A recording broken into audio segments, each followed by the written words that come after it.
Halo semuanya, jumpa lagi bersama saya Hendra Hilman di channel YouTube Hendra Hilman. Nah, hari ini saya akan share mengenai bagaimana cara kita memanage tim dan juga bagaimana supaya kita memiliki tim yang bisa terus berkembang dan bisa terus perform. Karena kita sebagai pemilik bisnis dan sebagai entrepreneur harusnya kita bisa memanage dan juga bisa memotivate, mentrain mereka sehingga mereka bisa perform dengan lebih baik lagi. Ya, itu yang paling penting. Nah, kalau tidak, Anda akan terjebak ke dalam kesibukan terus dan semuanya bottleneck-nya di Anda. Dan akhirnya apa yang terjadi? Anda terus yang harus mempunyai waktu, menjalankan tugas, mengerjakan ini dan itu, akhirnya waktunya habis. Ya, nah itu yang paling penting. So, di dalam YouTube kali ini saya akan jelaskan kepada Anda, ini ada matrix yang saya sebut Team Performance Matrix. Team Performance Matrix. Nah, sebelum saya lanjutkan, saya ingin infokan kepada Anda, bagi Anda yang baru pertama kali nonton channel saya, Anda bisa langsung nonton dulu dan juga bisa komen, dan juga jangan lupa Anda bisa subscribe dan share ke teman-teman Anda, ya. Dan good news untuk Anda adalah tanggal 5 Maret ini 2022, saya akan adakan webinar dengan judul 10x Your Business. Nah, salah satunya adalah bagaimana supaya kita bisa 10x Your Business, yaitu dengan bisa memanage remote team. Nah, ini adalah salah satu bahan yang akan saya bahas di dalam webinar saya nanti tanggal 5 Maret mendatang, ya. So, good news untuk Anda. Nah, saya akan jelaskan mengenai Team Performance Matrix. Sekali lagi, Team Performance Matrix. Nah, jadi kalau saya lihat matrix ini, ya Anda bisa juga tuliskan di dalam note Anda. Ini kita boleh tulis A, B, C, D. Kok kebalik begini ya? Kenapa? Nah, karena begini. Ini adalah skill. Jadi, garis vertikal ini namanya skill. Semakin ke atas, berarti skillnya semakin tinggi. Garis horizontal ke sini, ya, kalau mungkin saya gambarnya begini, ya. Garis horizontal ini namanya culture. Jadi artinya semakin ke sini, artinya tim Anda semakin satu budaya dengan Anda, satu prinsip, satu visi dengan Anda, ya, memiliki attitude yang sama dengan Anda, dan mungkin mereka bisa sesuai dan perform sesuai dengan apa yang Anda inginkan. Nah, semakin ke sini, semakin sama culture-nya, satu budaya. Ya, kalau Anda budayanya, saya budayanya cepat, speed, mereka pun speed. Saya budayanya tanggung jawab, responsibility, ya, ada apapun mereka responsible dan tanggung jawab terhadap tugas tanggung jawab mereka. Nah, Anda begitu, tim Anda juga begitu. Itu berarti satu budaya. Ya, apapun budaya Anda, mereka satu budaya. Artinya ini satu culture, ya. Kalau di sini berarti skillnya bagus. Nah, kalau kita lihat, ini namanya Team A. Tim A. Jadi kalau kita bisa mapping, ya, di dalam bisnis, biasanya kalau kita punya perusahaan, pasti kita punya banyak tim dan kita sudah mapping berdasarkan struktur organisasi. Betul, itu salah satu strategis bagaimana supaya kita bisa memanage tim berdasarkan posisi dan job desk-nya mereka. Dan juga mungkin kapasitas dan workload yang harus dikerjakan, plus mungkin nanti juga ada KPI yang dimana mereka harus diukur performance-nya. Nah, ini adalah alat bantu berikutnya supaya Anda bisa memanage, ya, dan bisa mengevaluasi performance dari setiap tim Anda. Maka ini saya tambahkan satu tools yang namanya Team Performance Matrix, yaitu kita mapping tim yang A player. Tim yang A player artinya orang-orang yang skillnya tinggi, artinya sesuai dengan ekspektasi yang Anda inginkan, plus secara budaya sama. Berarti orang ini tidak perlu harus kita terlalu push, ya, dia sudah bisa gerak sendiri, sudah sangat proaktif. Mungkin cukup kita motivasi atau mungkin kita ingatkan saja, atau perlu kita berikan coaching supaya dia lebih punya target yang jelas, punya peningkatan skill dan sebagainya. Jadi di sini tidak perlu Anda fokus untuk dorong-dorong dan nge-push dan sebagainya, nggak perlu. Jadi di sini mungkin Anda perlu coaching mereka. Ya. Coaching itu apa sih? Coaching itu artinya Anda bertanya dengan pertanyaan-pertanyaan berkualitas, ya, sehingga mereka dengan ditanya pertanyaan-pertanyaan berkualitas, mereka bisa berpikir lebih next level dan mereka bisa memberikan solusi. Salah satu contoh pertanyaan begini, coba tim, menurut kamu kira-kira apa ide yang lebih kreatif yang mungkin bisa kita jalankan di bisnis kita dalam kasus ini? Kira-kira kamu bisa kasih ide kita, mungkin 2-3 ide kreatif yang bisa kamu berikan kepada kita supaya bisnis kita bisa lebih baik lagi. Nah, itu salah satu pertanyaan yang berkualitas, ya. Jadi dengan pertanyaan-pertanyaan berkualitas, mereka akan bisa mengimprove skillnya, ya. Nah, tentunya pertanyaan berkualitas bukan hanya cuma itu ya, tapi itu salah satu. Coaching bukan hanya cuma itu. Coaching artinya kita juga bisa mengerti apa yang mereka rasakan dan apa yang mereka inginkan ya dengan pertanyaan-pertanyaan yang kita lontarkan dan kita berikan. Itu salah satunya. Treatmentnya begitu ya. Lalu ada juga tim player B. Tim player B ini secara skill mungkin kurang sesuai dengan apa yang kita inginkan. Kita udah latih dia. Wah, kita misalnya dia orang sales nih, ya dia mengunjungi prospek, rajin, ya tiap hari dia cari customer baru, tapi tidak bisa closing, misalnya contoh begitu. Berarti orang ini harus dilatih, harus di training, ya. Budayanya mungkin sama dengan Anda, mereka juga rajin, mereka juga disiplin, mereka juga tanggung jawab, misalnya seperti itu, tetapi secara skill mereka kurang. Maka tugas Anda sebagai seorang pemilik bisnis dan entrepreneur adalah Anda harus memberikan training. Ya, training beda dengan coaching. Kalau training adalah Anda berikan semacam contohnya dulu. Kalau perlu Anda mungkin contohkan, lalu Anda berikan mereka kesempatan untuk latihan.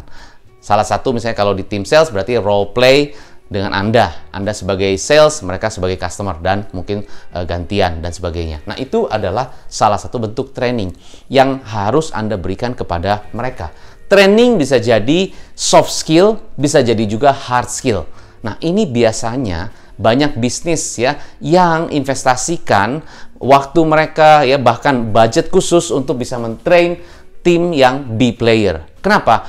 Karena training ya atau mengimprove tim Anda itu jauh lebih murah daripada rekrut tim baru. Ya, sekali lagi, training tim Anda ya improve the skill of your team, terutama B player team, itu lebih murah ya dibandingkan Anda harus rekrut. Why?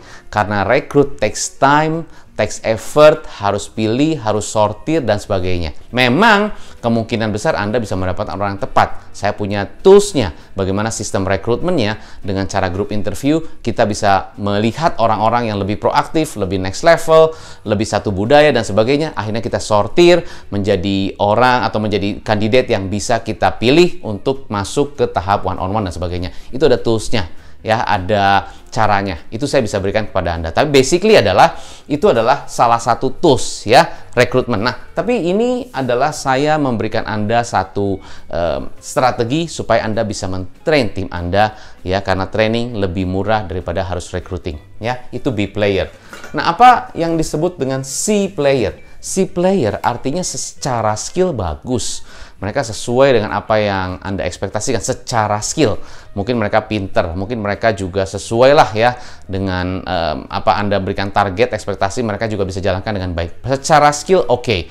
Tetapi secara attitude atau secara budaya tidak sesuai, atau Anda kadang-kadang suka kesel sendiri dengan mereka karena ya itulah susah diatur ya, punya cara sendiri ya kan, kadang-kadang nggak masuk, nggak kasih info dan sebagainya. Attitude-nya seperti itu, jadi kurang sesuai dengan attitude-nya ataupun culture-nya di dalam perusahaan Anda. Dan Anda kalau tegur ya ditegur orang ini, biasanya mereka baper, lalu mereka mungkin punya attitude yang kurang baik, respons negatif, dan akhirnya bisa mempengaruhi tim yang lain. Nah, itu yang suka terjadi. Ya, kadang-kadang ada tim C player yang dia ini nggak semua ya, tapi kalau tim C player secara skill bagus ya, tapi mereka attitude-nya nggak bagus, dan itu bisa kadang-kadang mempengaruhi tim yang lain sehingga mengerusak ekosistem yang ada dalam bisnis. Nah, itu suka terjadi. Nah, orang ini harus diapain? Nah, tentunya harus ada yang namanya ketegasan ya. Jadi di sini harus ada konsekuensi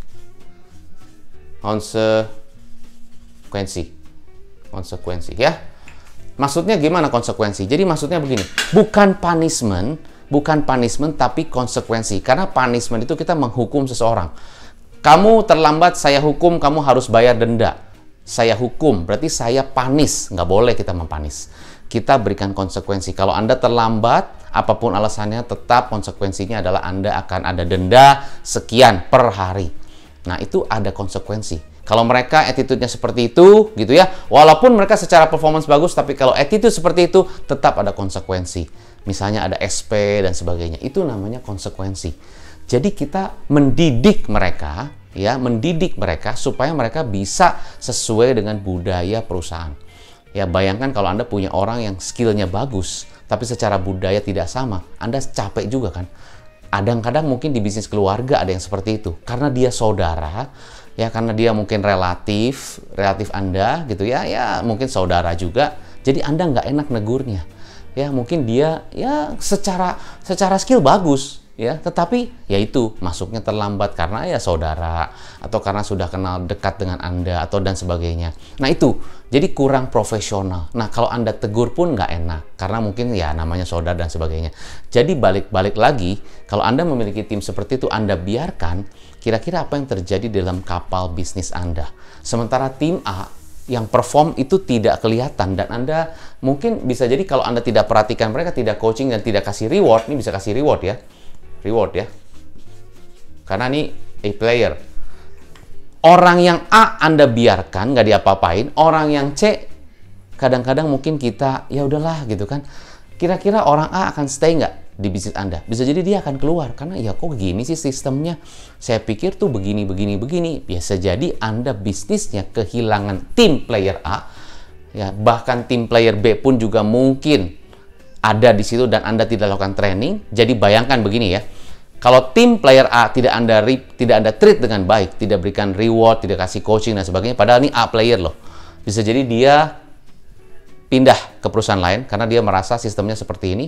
Bukan salah mereka juga ya, karena mereka orang A ya. Sementara orang C Anda biarin. Bayangkan orang A keluar, orang C dari sana dan B di sana. Kira-kira kapal bisnis Anda seperti apa ya? Satu, ada orang B, tim player B yang skillnya kurang, tapi mungkin attitude bagus, tapi skillnya kurang, tapi nggak ada training. Terus yang C, skillnya bagus, tapi mereka attitude seperti itu. Kira-kira di dalam bisnis Anda ada C dan B, gimana kapalnya? Gimana kondisi bisnisnya? Bahaya. Ditambah kalau ada D, udah attitude-nya jelek, skill-nya juga jelek. Terus Anda biarin berbulan-bulan. Kenapa? Nggak enak. Kenapa? Aduh, saya nggak pernah pecat orang, dan sebagainya. Balik lagi, your leadership skill. Your leadership skill mempengaruhi ekosistem dan juga performance daripada tim Anda. Jadi, jangan salahkan tim Anda kalau mungkin saat ini di bisnis Anda performance timnya kurang, Anda punya tim yang tidak bikin Anda happy gitu kan, Anda stres dan sebagainya, because your leadership. Bisa jadi yang A Anda tidak punya, atau sedikit sekali, yang C, yang B, yang D banyak. Dan yang C dan B Anda tidak treat dengan cara yang tepat. Dan yang D harus diapain? Fire! Udah, nggak ada cara lain. Fire! Artinya udah, salamin aja. Kenapa? Coba, apa yang perlu Anda pertahankan? Skillnya kurang sesuai, attitude-nya nggak sesuai. Ada apa? Apa yang harus Anda pertahankan? Kecuali mereka bisa ada improvement. Dikasih waktu, mereka mau improve bisa. Anda berani nggak pecat orang? Kalau sudah di tim player D dan sudah ada data yang menunjukkan seperti itu, Anda berani nggak pecat orang? Ya tentunya pecat dengan cara yang baik. Ya, nah itu yang paling penting. Kadang-kadang orang dipecat, aduh aku dipecat dan sebagainya. Padahal mungkin kalau kita lihat dari sisi yang positif, ya mungkin misalnya kita kena fire. Saya pernah mengalami saya dipecat, pernah saya mengalami seperti itu. Saat itu mungkin saya sedih sekali. Aduh saya sampai kena nih karena ada pengurangan karyawan. Ya ada pemangkasan karyawan. Saat itu ada beberapa tahun sebelum saya jadi bisnis coach, sebelum saya punya bisnis, saya pernah dipecat. Ya, dan di situ karena ada pemangkasan karyawan dan saya yang kena. Saat itu sedih sekali. Tapi kalau saya reflect ke sekarang, ya berapa tahun yang lalu itu, justru saya berterima kasih dan bersyukur saya dipecat. Kenapa? Saya bisa lebih kreatif, saya lebih belajar. Oh ternyata saya dipecat karena kinerja saya kurang baik. Justru kalau saya bisa mengimprove skill saya dan mengimprove kinerja saya, pasti saya akan lebih baik lagi. Dan saat ini ya, saya merasa itu adalah satu hal yang sangat positif sehingga saya bisa menjadi posisi seperti sekarang. Coba kalau saya nggak dipecat, mungkin saya tidak seperti sekarang. Nah, jadi tergantung Anda di mana lihatnya. Tapi saya ingin kasih kesimpulan buat Anda adalah ini adalah salah satu tools Team Performance Matrix. Dan di dalam matrix ini, Anda tentunya harus memapping tim Anda. Ada tim player A, tim player B, tim player C, dan tim player D. Dan di setiap ini, Anda harus bisa memberikan treatment yang tepat kepada tim Anda, sehingga bisnis Anda bisa pastikan berjalan dengan baik, dan timnya lebih perform dengan lebih maksimal dan efisien. Dan saya ingin ingatkan satu hal untuk Anda.